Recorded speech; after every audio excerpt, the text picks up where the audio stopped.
மாரி செல்வராஜ், பா. ரஞ்சித் இவங்க மேலெல்லாம் ஒரு முத்திரை அந்த சமூகம் குத்தி வச்சிருக்கு. அது வந்து நமக்கு எப்பவுமே ஏற்புடையதில்லைன்னு வச்சுங்களேன். ஏன்னா மிகச்சிறந்த திறமைசாலிகள் அவங்களுடைய வழியை அவங்க இறக்கி வைக்கிறாங்க. அதற்கு எல்லா உரிமையும் அவங்களுக்கு இருக்குது. நாம் வந்து பார்க்குற இடத்துல இருக்கோம். உங்களுக்கு பிடிச்சா பாருங்கள், பிடிக்கலன்னா நீங்கள் அதை கடந்து போயிடணும். நீ ஏன் இப்படி படம் எடுக்கிறங்கிற கேள்வியை யாரும் அவங்க முன்னாடி வைக்கக்கூடாது. இதுதான் நேச்சர். பட் இங்கே என்னென்னா எல்லாமே உள்டாவாக இருக்குது. இங்கே ஒரு கூட்டம் உட்காந்து அவங்கள எப்படியாவது காலி பண்ணணும்னு நினைக்கிது. அதை தாண்டி அவங்களுடைய தனிப்பட்ட திறமை, அந்த திரை மொழி, திரை ஆளுமை அவங்கள இவ்வளோ தூரம் கொண்டு வந்திருக்கு. இது எல்லாத்தையுமே ரஜினி பார்க்குறாருல்ல. இந்த அவர் வந்து பரியேறும் பெருமாள்லேருந்து மாரி செல்வராஜ் படம் எல்லாத்தையும் பார்த்துருக்காரு. ஒவ்வொரு முறையும் மாரி செல்வராஜுக்கு ஃபோன் பண்ணி எல்லா படத்தை பற்றியும் மணிக்கணக்கில் பேசுவார்.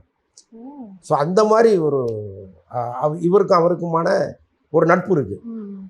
ஸோ அப்படி இருக்கும் பொழுது மாரி செல்வராஜ் குறித்து இந்த சமூகம் ஒரு பார்வையை வச்சுருக்கு, ஒரு எதிர்கருத்து வச்சுருக்கு. நாளைக்கு நாம் இதில் போய் நடிக்கும்போது நமக்கு ஒரு முத்திரையை குத்திட்டா என்ன பண்ணுறதுன்னு ஒரு பயப்படுறாரு.